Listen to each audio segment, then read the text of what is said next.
তব আখলাক করেছে খোদা সুমহান, সুন্দর অবয়ব করেছে রহমান। আলহামদুলিল্লাহি রব্বিল আলামিন ওয়াসসালাতু ওয়াসসালামু আলা সাইয়্যিদিল মুরসালিন, আম্মা বা'দ, ফাআউযু বিল্লাহি মিনাশ শাইতানির রাজীম, বিসমিল্লাহির রহমানির রহিম। আসসালাতু ওয়াসসালামু আলাইকা ইয়া রাসূলাল্লাহ, আসসালাতু ওয়াসসালামু আলাইকা ইয়া হাবিবাল্লাহ, আসসালাতু ওয়াসসালামু আলাইকা ইয়া নবিয়াল্লাহ ওয়া আলা আলিকা ওয়া সাহাবিকা ইয়া নূরাল্লাহ। মদিনী চ্যানেলের দর্শক শ্রোতা, মদিনী চ্যানেল বাংলার নতুন অনুষ্ঠান সিরাতে মুস্তাফা সাল্লাল্লাহু তাআলা আলাইহি ওয়া আলিহি ওয়াসাল্লাম, এই অনুষ্ঠানে আপনাদের সবাইকে জানাই অনেক অনেক শুভেচ্ছা ও স্বাগতম। আলহামদুলিল্লাহি তাআলা আমরা এই অনুষ্ঠানে সিরাতে মুস্তাফা অর্থাৎ প্রিয় নবী রসুল আরবি সাল্লাল্লাহু আলাইহি ওয়া আলিহি ওয়াসাল্লামের জীবনী নিয়ে আলোচনা করব এবং নবী করিম সাল্লাল্লাহু তাআলা আলাইহি ওয়া আলিহি ওয়াসাল্লামের সিরাত পড়ার, সিরাত জানার কি গুরুত্ব, সেই বিষয়ে আমরা পূর্বের এপিসোডগুলিতে আলোচনা করেছি। ইনশাআল্লাহ এই অনুষ্ঠানে আমরা নবী করিম সাল্লাল্লাহু তাআলা আলাইহি ওয়া আলিহি ওয়াসাল্লামের সিরাত সম্পর্কে অনেক অনেক কিছু তথ্য উপাত্ত জানব। সর্বপ্রথম আমরা দুরূদ শরীফের ফজিলত শ্রবণ করি। ক্বালা রাসূলুল্লাহি সাল্লাল্লাহু আলাইহি ওয়া আলিহি ওয়াসাল্লাম, যায়্যিনু মাজালিসাকুম বিসসালাতি আলাইয়া ফা ইন্না সালাতাকুম আলাইয়া নূরুন লাকুম ইয়াউমাল কিয়ামা। অর্থাৎ নবী করিম রফর রহিম সাল্লাল্লাহু আলাইহি ওয়া আলিহি ওয়াসাল্লাম ইরশাদ করছেন, তোমরা তোমাদের মজলিসকে আমার উপর দুরূদ শরীফ পাঠ করার মাধ্যমে সুসজ্জিত করে নাও। এই তোমাদের আমার উপর দুরূদ শরীফ পাঠ করা কাল কিয়ামতের দিন তোমাদের জন্য নূর হবে। জি মদিনী চ্যানেলের দর্শক শ্রোতা, আমরা এই হাদিস শরীফের মাধ্যমে দুটি বিষয় জানতে পারলাম। একটি হচ্ছে আমরা মজলিসকে সুসজ্জিত করব কিভাবে, বরকতময় করব কিভাবে, দুরূদ শরীফ পাঠ করার মাধ্যমে। আর এই দুরূদ শরীফ পাঠ করা কাল কিয়ামতের দিন, সেই বিভীষিকাময় দিন, যেটা 50,000 বছরের একটি দিন হবে, সেই দিনে এই দুরূদ শরীফ আমাদের জন্য নূর হবে। সাল্লু আলাল হাবিব সাল্লাল্লাহু তাআলা আলা মুহাম্মদ সাল্লাল্লাহু আলাইহি ওয়া আলিহি ওয়াসাল্লাম।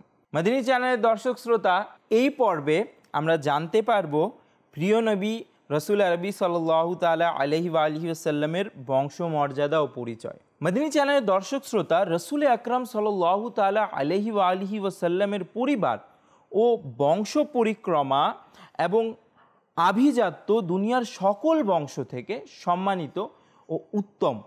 আর এটা হলো সেই বাস্তবতা যে প্রিয় নবী সাল্লাল্লাহু তাআলা আলাইহি ওয়া আলিহি ওয়াসাল্লামের তৎকালীন যারা শত্রুরা ছিল তারাও কিন্তু এটা স্বীকার করত।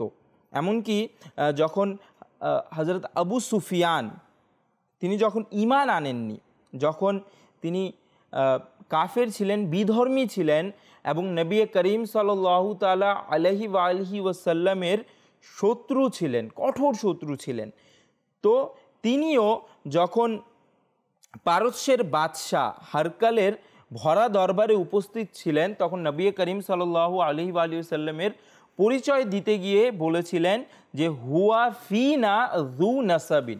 এটা বুখারী শরীফের হাদিস শরীফ, যে তিনি বলেছিলেন হুয়া ফিনা যু নাসাবিন, অর্থাৎ নবী করিম সাল্লাল্লাহু তাআলা আলাইহি ওয়া আলিহি ওয়াসাল্লাম আমাদের মধ্যে উচ্চ বংশীয়।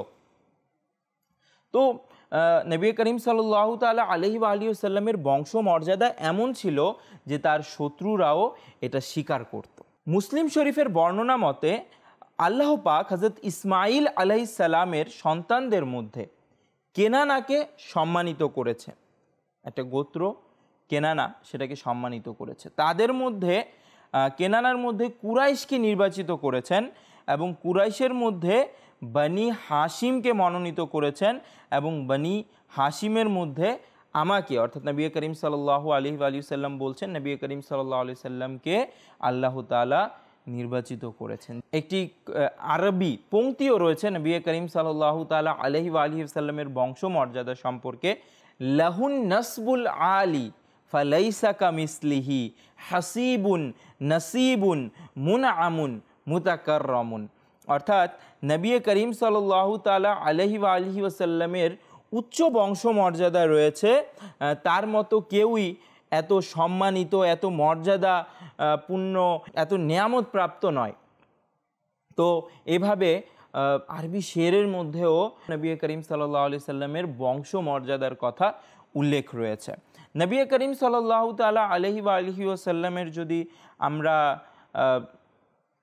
শাজরায়ে নাসাব যেটাকে বলা হয়, অর্থাৎ নবী করিম সাল্লাল্লাহু আলাইহি সাল্লামের বংশের ব্যাপারে যদি আমরা দেখি, তাহলে নবী করিম সাল্লাল্লাহু আলাইহি সাল্লামের বাবা, তারপর তার বাবা, এভাবে করে আরবিতে আমি এটা ব্যক্ত করব বরকতের উদ্দেশ্যে এবং জানানোর উদ্দেশ্যে। আরবিতে কিন্তু কিভাবে বলা হয়, যেমন এভাবে বলা হয় মুহাম্মদ সাল্লাল্লাহু আলাইহি সাল্লাম বিন আবদুল্লাহ, অর্থাৎ আবদুল্লাহর ছেলে মুহাম্মদ। তো এভাবে করে আবদুল্লাহ বিন আব্দুল মুতাল্লিব, অর্থাৎ আব্দুল মুতাল্লিবের ছেলে আবদুল্লাহ, এভাবে করে একের পর এক যারা বাবা, তারপর দাদা, তারপর পরদাদা, এভাবে করে ব্যক্ত করা হয়ে থাকে। তো এভাবে করেই যতটুকু হাদিস শরীফে সহি সনদের সাথে ব্যক্ত করা হয়েছে আমি ব্যক্ত করব। হযরত মুহাম্মদ সাল্লাল্লাহু আলাইহি ওয়া আলিহি ওয়াসাল্লাম বিন আবদুল্লাহ বিন আব্দুল মুতাল্লিব বিন হাশিম বিন আব্দে মানাফ বিন কুসাই বিন কিলাব বিন মুররা বিন কাআব বিন লওয়ি বিন গালিব বিন ফাহর বিন মালিক বিন নদর বিন কিনানা বিন খুজাইমা বিন মদরাকা বিন ইলিয়াস বিন মুদির বিন নজ্জার বিন মাআদ বিন আদনান। এটা নবী করিম সাল্লাল্লাহু আলাইহি ওয়া আলিহি ওয়াসাল্লাম থেকে শুরু করে বিন আদনান পর্যন্ত 22তম পুরুষ নবী করিম সাল্লাল্লাহু আলাইহি সাল্লামের বংশধারা নাম নবী করিম সাল্লাল্লাহু আলাইহি সাল্লাম এভাবেই ইরশাদ করেছেন। বিভিন্ন হাদিস গ্রন্থে নবী করিম সাল্লাল্লাহু আলাইহি সাল্লামের এভাবে বংশধারা এবং নামগুলো লেখা আছে। নবী করিম সাল্লাল্লাহু আলাইহি সাল্লাম যখনই নিজের বংশের নামসমূহ বর্ণনা করতেন, ব্যক্ত করতেন, তখন আদনান পর্যন্ত, অর্থাৎ 22তম পুরুষ পর্যন্তই নবী করিম সাল্লাল্লাহু আলাইহি সাল্লাম ব্যক্ত করতেন। তারপর আমরা যদি হযরত আমিনা রাদিয়াল্লাহু তাআলা আনহা, যিনি নবী করিম সাল্লাল্লাহু তাআলা আলাইহি ওয়া আলিহি ওয়াসাল্লামের সম্মানিতা মাতার যদি আমরা বংশ দেখি, তাহলে হযরত মুহাম্মদ সাল্লাল্লাহু আলাইহি ওয়া আলিহি ওয়াসাল্লাম বিন আমিনা বিনতে ওয়াহাব বিন আব্দে মোনাফ বিন জাহরা বিন কিলাব বিন মুররা। নবী করিম সাল্লাল্লাহু তাআলা আলাইহি ওয়া আলিহি ওয়াসাল্লামের সম্মানিত পিতার বংশের মধ্যে বিন মুররা হচ্ছে 8ম পুরুষ, আর হযরত আমিনা রাদিয়াল্লাহু তাআলা আনহা নবী করিম সাল্লাল্লাহু আলাইহি সাল্লামের সম্মানিতা মাতার বংশের মধ্যে বিন মুররা হচ্ছে 7ম পুরুষ। তো এভাবে করে এখানে এসে এর বংশ পরিক্রমা কিলাব বিন মুররা পর্যন্ত গিয়ে মিলে যায়, আর সামনে গিয়ে উভয় দ্বারা একত্রিত হয়ে যায়। তো যেভাবে বলছিলাম যে আদনান পর্যন্ত প্রিয় নবী সাল্লাল্লাহু তাআলা আলাইহি ওয়া আলিহি ওয়াসাল্লামের বংশধারার নামসমূহ নবী করিম সাল্লাল্লাহু আলাইহি সাল্লাম বিভিন্ন হাদিস গ্রন্থে রয়েছে, নবী করিম সাল্লাল্লাহু আলাইহি সাল্লাম বর্ণনা করেছেন। আর ঐতিহাসিকগণদের মতেও এটার মধ্যে তারা ঐক্যমত পোষণ করেছে যে এই পর্যন্ত নবী করিম সাল্লাল্লাহু আলাইহি সাল্লামের বংশের নাম সবার ক্ষেত্রে সবাই এর মধ্যে একমত, বিশুদ্ধ মত মতে এটা সঠিক। কিন্তু এর পরের যে নামগুলো রয়েছে সেগুলোর ক্ষেত্রে মতানৈক্য রয়েছে, কিন্তু সবাই এই ব্যাপারেও ঐতিহাসিকগণ একমত যে হযরত সাইয়েদুনা ইসমাঈল আলাইহিস সালামের বংশধরদের অন্তর্ভুক্ত এবং হযরতে ইব্রাহিম খলিলুল্লাহ আলাইহিস সালামের সুযোগ্য সন্তান। মদিনী চ্যানেলের দর্শক শ্রোতা, ইতিহাসবিদদের গ্রন্থগুলো থেকে জানা যায় যে নবী করিম সাল্লাল্লাহু তাআলা আলাইহি ওয়া আলিহি ওয়াসাল্লামের বংশধরদের যারা ছিলেন তারা খুবই সম্মানিত ছিলেন, খুবই আত্মমর্যাদা সম্পন্ন ছিলেন এবং তাদের বংশীয় মর্যাদা অনেক ঊর্ধ্বে ছিল। তো এরই মধ্যে নবী করিম সাল্লাল্লাহু তাআলা আলাইহি ওয়া আলিহি ওয়াসাল্লামের বংশধারা থেকে বংশীয় কিছু ব্যক্তিত্বের নাম এবং তাদের নামকরণের কারণ এবং তাদের জীবনী সম্পর্কে, ব্যক্তিত্ব সম্পর্কে সংক্ষিপ্তভাবে কিছু জেনে নিব। কুরাইশ হচ্ছে প্রিয় আকা মদিনী মুস্তাফা সাল্লাল্লাহু আলাইহি সাল্লামের বংশধরের একজন। তার আসল নাম হচ্ছে ফাহার বিন মালিক। কুরাইশ নামকরণ করার কারণ কি? আর আমরা জানি নবী করিম সাল্লাল্লাহু তাআলা আলাইহি ওয়া আলিহি সাল্লাম এর বংশকে কুরাইশ বলা হয়, কুরাইশি বলা হয়। তো ফাহার বিন মালিকের যারা বংশীয় ছিলেন তাদেরকে কিন্তু কুরাইশ বলা হতো, সেই সম্প্রদায়কে, গোত্রকে, আর বা কুরাইশি বলা হতো। তো তিনি ফাহার বিন মালিক যিনি ছিলেন, তিনি তাকে কুরাইশ বলার কারণ হচ্ছে কি, তিনি খুবই আত্মমর্যাদা সম্পন্ন, শক্তিশালী ছিলেন। আর তাকে যে কুরাইশ বলা হতো, সেটা বলা হতো একটি সামুদ্রিক প্রাণীর নামে। একটা সামুদ্রিক প্রাণী ছিল তখন, সেই প্রাণীটা সব প্রাণীকে খেয়ে ফেলতো এবং সবার মধ্যে সবচেয়ে বেশি সাহসী এবং বিজয়ী ছিল সবার উপর। তো সেও যেহেতু, অর্থাৎ ফাহার বিন মালিকও যেহেতু অনেক সাহসী ছিলেন এবং খুবই বীরত্ব মনোবল তার ভিতর ছিল, এই জন্য তাকে কুরাইশ উপাধিতে ডাকা হতো। এই ব্যাপারে তখনকার একজন প্রসিদ্ধ কবি, আরবি কবিতাতেও, কবিতা পংক্তিতেও এটা পাওয়া যায়। শামরাক বিন আমর হুমায়রি এর একটি খুবই প্রসিদ্ধ কবিতাতে সে বলে, ওয়া কুরাইশুন হিয়াল্লাতি তাসকুনুল বাহরা বিহা সুম্মিয়াত কুরাইশুন কুরাইশা। অর্থাৎ কুরাইশ হচ্ছে সে যে সমুদ্রে বসবাস করে এবং তারই নামে কুরাইশের নাম করা হয়েছে, অর্থাৎ ফাহার বিন মালিকের নাম করা হয়েছে। রাসূল পাক সাল্লাল্লাহু তাআলা আলাইহি ওয়া সাল্লামের পিতামাতা এর উভয়ের বংশ পরিক্রমা ফাহার বিন মালিকের সাথে মিলেছে। তাই রাসূলুল্লাহ সাল্লাল্লাহু আলাইহি সাল্লামকে পিতামাতার দিক থেকে, অর্থাৎ উভয় দিক থেকে কুরাইশ বলা হয়। মদিনী চ্যানেলের দর্শক শ্রোতা, হযরত হাশিম প্রিয় নবী সাল্লাল্লাহু তাআলা আলাইহি ওয়া সাল্লামের পরদাদা, তার নাম ছিল হাশিম। কিন্তু তার আসল নাম কি ছিল? তার আসল নাম ছিল আমার। এখন হাশিম নাম কেন পড়লো, অর্থাৎ হাশিম নামে কেন তাকে ডাকা হতো? তো তিনিও কিন্তু খুবই আত্মমর্যাদাশীল, মর্যাদাবান। যেভাবে আমরা বলেছি, আলোচনা করে এসেছি যে নবী করিম সাল্লাল্লাহু তাআলা আলাইহি ওয়া সাল্লামের বংশের যারাই ছিলেন খুবই মর্যাদাবান, সম্মানিত ছিলেন সমাজের মধ্যে। তো তিনিও, আমারও যাকে হাশিম বলা হয়, তিনিও কিন্তু খুবই মর্যাদাবান ছিলেন এবং তার দান অনুদানের একটা সুনাম ছিল, সুখ্যাতি ছিল, যে তিনি অনেক দান করতেন এবং খুবই অতিথি পরায়ণও ছিলেন। এক বছর আরবে, একটা বছরের ঘটনা, যেই বছরে তার নাম হাশিম পড়ে যায়, তাকে হাশিম উপাধিতে ডাকা হয়। এক বছর আরবে মারাত্মক দুর্ভিক্ষ হয়েছিল এবং লোকেরা খাবার পানির মুখাপেক্ষী হয়ে গেছিল। দুর্ভিক্ষ যেখানে হয়, তারা জানে যে যখন দুর্ভিক্ষ হয়, বিশেষ করে কোথাও যুদ্ধ দেখা দিলে বা খাবার পানির সংকট দেখা দিলে বা বিভিন্ন সমস্যার কারণে, তারপর বন্যা ইত্যাদি হয়ে গেলে, হ্যাঁ, প্রাকৃতিক দুর্যোগ ঘটলে দুর্ভিক্ষের দেখা দিতে পারে। তো দুর্ভিক্ষ ছিল সেখানে। তো দুর্ভিক্ষের সময় মানুষ খাবার পানির, দুর্ভিক্ষের সময় তো এমনই হয়, মানুষ খাবার পানির জন্য অনেক সংকটে ছিল। তো সেই সময় হযরত হাশিম আমর তিনি সিরিয়া থেকে শুকনো রুটি কিনে হজের সময় মক্কায় আসেন এবং রুটিগুলো চীর্ণ বিচূর্ণ করে, টুকরো টুকরো করে উটের মাংসের ঝোলে শরীদ বানিয়ে সকল হাজিদেরকে পেট ভরে খাওয়ান। সেদিন থেকে লোকেরা তাকে হাশিম, এর অর্থ কি? হাশিম অর্থ রুটি বিচূর্ণকারী, যেহেতু তিনি রুটি চূর্ণ বিচূর্ণ করে টুকরো টুকরো করে দিয়েছিলেন, তো তাকে হাশিম নামে, হাশিম উপাধিতে ডাকা হয়। যেহেতু তিনি আব্দে মুনাফের, তার সন্তানদের মধ্যে সবচেয়ে বড় ছিলেন হাশিম, তো তাকে কাবা ঘরের দায়িত্ব দেয়া হয়।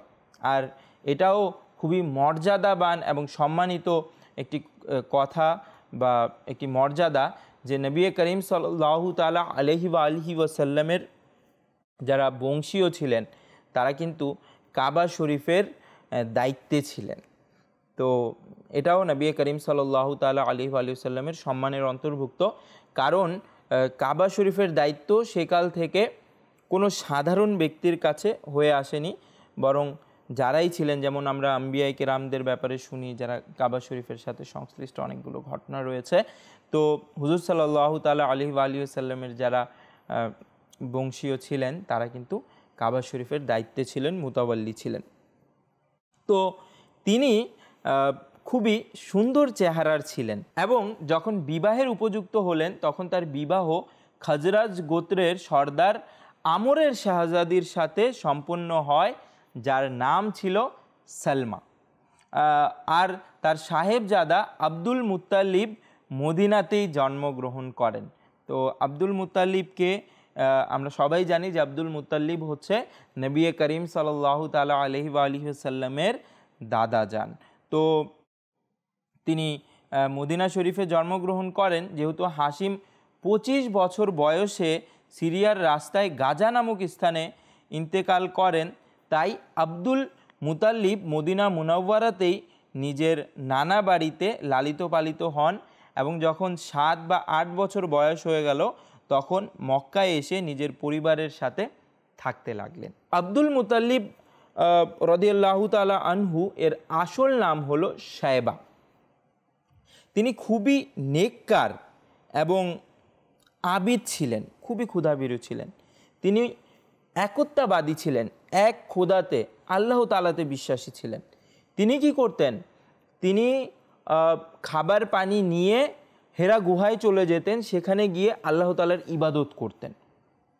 আরও তিনি তখন তো আমরা জানি নবী করিম সাল্লাল্লাহু তাআলা আলাইহি ওয়া সাল্লামের আগমনের পূর্বে কন্যা সন্তান জন্ম নিলে তাকে জীবিত মাটিতে পুঁতে ফেলা হতো, জমিনের নিচে দাফন করে দেয়া হতো। তো এটাকেও তিনি খারাপ জানতেন এবং এটা থেকে লোকদেরকে বারণ করতেন। তো তিনি এভাবেই ব্যভিচার, মদ্যপান ইত্যাদিকে খারাপ মনে করতেন। তো তিনি খুবই নেককার, ক্ষুধায় ভীরু ছিলেন, অবশ্যই হবেন না কেন, নবী করিম সাল্লাল্লাহু তাআলা আলাইহি ওয়া সাল্লামের দাদা যান। এমন তার মর্যাদা সমাজে ছিল, মানুষরা তার ব্যাপারে এত ভক্তি পোষণ করত, যখনই সেই এলাকাতে কোনো সমস্যা হতো, অর্থাৎ মক্কাতে কোনো সমস্যা হতো, মক্কাবাসীদের উপর কোনো প্রাকৃতিক কোনো দুর্যোগ চলে আসতো, তো তাকে নিয়ে গিয়ে পাহাড়ের চূড়ায় তার ওসিলাতে দোয়া করা হতো আর আল্লাহ তাআলা তার দোয়া কবুল করতেন, তো সেই সমস্যা দূর হয়ে যেত। তো এমন হযরত আব্দুল মুত্তালিব রাদিয়াল্লাহু তাআলা আনহু নবী করিম সাল্লাল্লাহু তাআলা আলাইহি ওয়া সাল্লামের দাদা ছিলেন।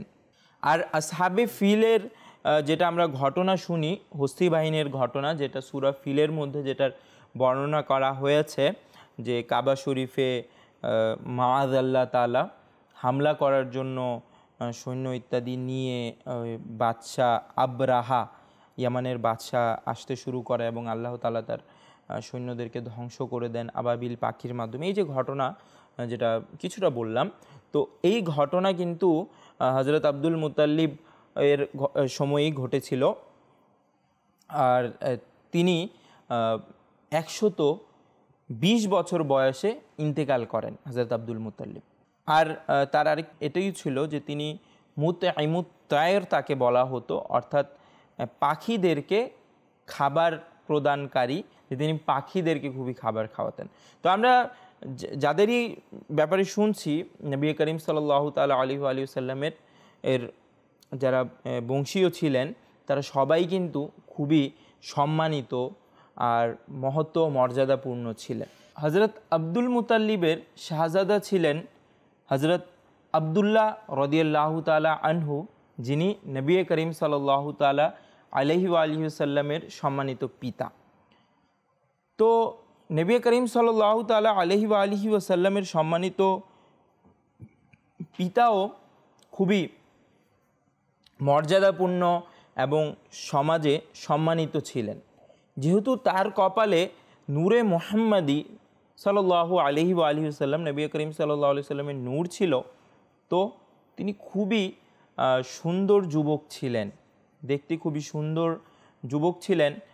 আর যার কারণে তার সাথে অনেকেই সেই গোত্রের অনেকেই অনেক যুবতীরা বিবাহের আকাঙ্ক্ষী ছিল, কিন্তু হজরত আব্দুল মুতাল্লিব রাদিয়াল্লাহু তাআলা আনহু, নবী করিম সাল্লাল্লাহু তাআলা আলাইহি ওয়া সাল্লামের সম্মানিত দাদা যান হজরত আবদুল্লাহ রাদিয়াল্লাহু তাআলা আনহুর জন্য এমন মেয়ের অন্বেষী ছিলেন, এমন মেয়েকে খুঁজছিলেন বিবাহের জন্য, সৌন্দর্যের পাশাপাশি উচ্চ বংশমর্যাদা সম্পন্ন এবং পবিত্র নেককার হবে।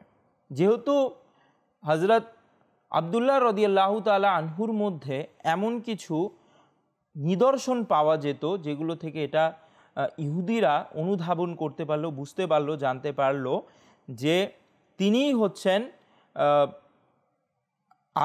আগত নবীর সম্মানিত পিতা। তো তারা তাকে হত্যা করার চেষ্টা চালাতে লাগলো। তো বিভিন্ন সময় বিভিন্নভাবে তারা হামলা করার প্রচেষ্টায় থাকতো। তো একবার কি হলো, নবী করিম সাল্লাল্লাহু তাআলা আলাইহি ওয়া সাল্লামের সম্মানিত পিতা হযরত আবদুল্লাহ রাদিয়াল্লাহু তাআলা আনহু জঙ্গলে গেলেন। তো জঙ্গলে যাওয়ার পর ইহুদিরা অস্ত্র ইত্যাদি নিয়ে তাকে হত্যা করার জন্য উপস্থিত হলো। তো যখন উপস্থিত হলো তখন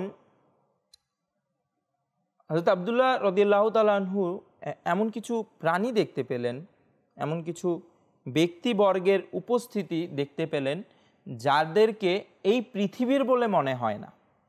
তারা এসে সেই ইহুদিদেরকে মেরে তাড়িয়ে দিল এবং হযরত আবদুল্লাহ রাদিয়াল্লাহু তাআলা আনহুকে ঘরে পৌঁছে দিল। আর এই ঘটনা ওয়াহাব বিন মুনাফ, যিনি নবী করিম সাল্লাল্লাহু তাআলা আলাইহি ওয়া সাল্লামের সম্মানিতা মাতা হযরত আমিনা রাদিয়াল্লাহু তাআলা আনহা এর পিতা ছিলেন, তিনি এই ঘটনা অবলোকন করলেন। তো তিনি এই ঘটনা দেখার পর মনে মনে দৃঢ় প্রতিজ্ঞা করে নিলেন যে আমার প্রাণপ্রিয় কন্যা হযরত আমিনা রাদিয়াল্লাহু তাআলা আনহাকে তার সাথেই বিয়ে দিব। তো তিনি এই আকাঙ্ক্ষী হয়ে নিজের বন্ধুদের সাথে এই ব্যাপারে আলোচনা করলেন, আর বিভিন্ন বন্ধুদের মাধ্যমে এই কথাটি, এই প্রস্তাবটি আব্দুল মুতাল্লিবের কাছে গিয়ে পৌঁছল। তো হযরত আব্দুল মুতাল্লিব তিনি এই ব্যাপারে জেনে তিনি হযরত আমিনা রাদিয়াল্লাহু তাআলা আনহা এর ব্যাপারে যখন জানলেন, তার পবিত্রতা এবং আত্মমর্যাদা, সৌন্দর্য এবং বংশীয় মর্যাদা সম্পর্কে, তো তিনি এই প্রস্তাবে রাজি হয়ে গেলেন। এবং পরবর্তীতে যখন আবদুল্লাহ রাদিয়াল্লাহু তাআলা আনহু এর বয়স 24 বছর, তখন তিনি হযরত আমিনা রাদিয়াল্লাহু তাআলা আনহা এর সাথে বিবাহ বন্ধনে আবদ্ধ হলেন। এবং পরবর্তীতে হযরত আবদুল্লাহ রাদিয়াল্লাহু তাআলা আনহু এর নূরে মুহাম্মাদি সাল্লাল্লাহু আলাইহি সাল্লাম হযরত আমিনা রাদিয়াল্লাহু তাআলা আনহা এর গর্ভে স্থানান্তরিত হলো। এবং পরবর্তীতে যখন গর্ভ শরীফের 2 মাস পূর্ণ হলো, তো হযরত আব্দুল মুতাল্লিব হযরত আবদুল্লাহ রাদিয়াল্লাহু তাআলা আনহুকে মদিনা শরীফে খেজুর আনার জন্য প্রেরণ করলেন, অথবা সিরিয়াতে ব্যবসার জন্য পাঠালেন। সেখান থেকে ফেরার সময় তার পিতার মামার বাড়িতে, সে যার নাম হচ্ছে আদি বিন নাজার, তো 1 মাস অসুস্থ ছিলেন হযরত আবদুল্লাহ রাদিয়াল্লাহু তাআলা আনহু। আর এই অসুস্থ অবস্থার বার্তা কাফেলা মুসাফিররা হযরত আব্দুল মুতাল্লিবকে পৌঁছে দেন। তারপর হযরত আব্দুল মুতাল্লিব আপন ছেলে, বড় ছেলে হারেসকে মদিনায় পাঠান। তো যখন হারেস মদিনায় যান, পরবর্তীতে তিনি এসে আবদুল্লাহ রাদিয়াল্লাহু তাআলা আনহু এর মৃত্যুর সংবাদ দেন। যেহেতু আবদুল্লাহ রাদিয়াল্লাহু তাআলা আনহু হযরত আব্দুল মুতাল্লিবের জন্য খুবই আদরের, স্নেহের পাত্র ছিল, বরং সবগুলো সন্তান সন্ততির মধ্যে সবচেয়ে বেশি আদর তিনি তাকেই করতেন, তাই তার মৃত্যুর সংবাদ শুনে খুবই ভারাক্রান্ত হলেন। অনেক দুঃখিত হলেন। এরই সাথে হজরত আমিনা রাদিয়াল্লাহু তাআলা আনহা নিজের স্বামীর জন্য এমন দুঃখ ভরা বিলাপ করেন যে যার ব্যাপারে শুনলে এখনও অন্তর কাঁদে। ফেরেশতারা আল্লাহ পাকের দরবারে উপস্থিত হয়ে বলল, হে আমাদের মালিক, তোমার নবী ইয়তীম হয়ে গেল। আল্লাহ পাক ইরশাদ করেন, এতে কি হয়েছে? আমি তার রক্ষক ও হিফাজতকারী। এটি ছিল হজরত মুহাম্মদ মুস্তাফা সাল্লাল্লাহু তাআলা আলাইহি ওয়া আলিহি ওয়াসাল্লামের বংশমর্যাদা। নবী করিম সাল্লাল্লাহু তাআলা আলাইহি ওয়া আলিহি ওয়াসাল্লামের পিতা মাতার ঈমান আনয়নের ব্যাপারে মদিনী চ্যানেলের দর্শক শ্রোতা, এই ব্যাপারে হযরত শেখ আব্দুল হক মুহাদ্দিসে দেহলভী রহমতুল্লাহি তাআলা আলাইহির বাণী হলো, যার কিছুটা আমি এখানে ব্যক্ত করছি, যে প্রিয় নবী সাল্লাল্লাহু আলাইহি সাল্লামের সকল পূর্বপুরুষ হযরত আদম আলাইহিস সালাম হতে সবাই মুমিন, এবং এই ব্যক্তিগণের ঈমানের প্রমাণ দেওয়ার ক্ষেত্রে পরবর্তী যুগের ওলামাদের তিনটি পদ্ধতি রয়েছে। তো প্রথম পদ্ধতি হলো রসুল পাক সাল্লাল্লাহু তাআলা আলাইহি ওয়া আলিহি ওয়াসাল্লামের পিতামাতা এবং পূর্বপুরুষগণ সবাই হজরতে ইব্রাহিম আলাইহিস সালামের ধর্মের উপর ছিল, যেহেতু তখনও নবী করিম সাল্লাল্লাহু আলাইহি সাল্লামের নবুয়তের ঘোষণা হয়নি। আর দ্বিতীয়টি হলো এরা সবাই রসুল পাক সাল্লাল্লাহু তাআলা আলাইহি ওয়া আলিহি ওয়াসাল্লামের নবুয়তের ঘোষণার পূর্বেই এমন যুগে ইন্তেকাল করেছেন যেটাকে ফিতরাতের যুগ বলা হয়। তো সেহেতু ওই সকল লোকদেরকে কাফের বলা যাবে না, বরং মুমিনই মানতে হবে, যেহেতু তখনও নবী করিম সাল্লাল্লাহু আলাইহি সাল্লামের নবুয়তের ঘোষণা হয়নি।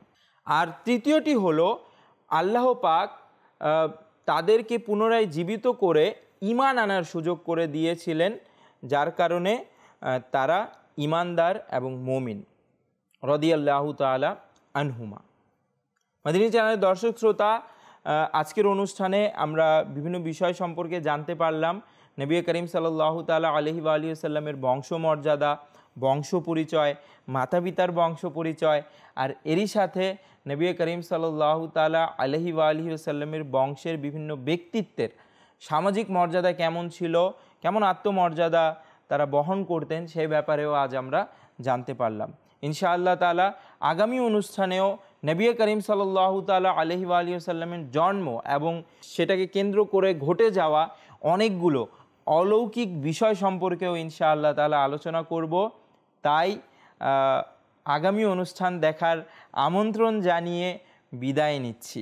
সল্লু আলাল হাবিব সাল্লাল্লাহু তাআলা আলা মুহাম্মদ সাল্লাল্লাহু আলাইহি ওয়া আলিহি ওয়াসাল্লাম। তব আখলাক করেছে খোদা সুমহান, সুন্দর অবয়ব করেছে রহমান।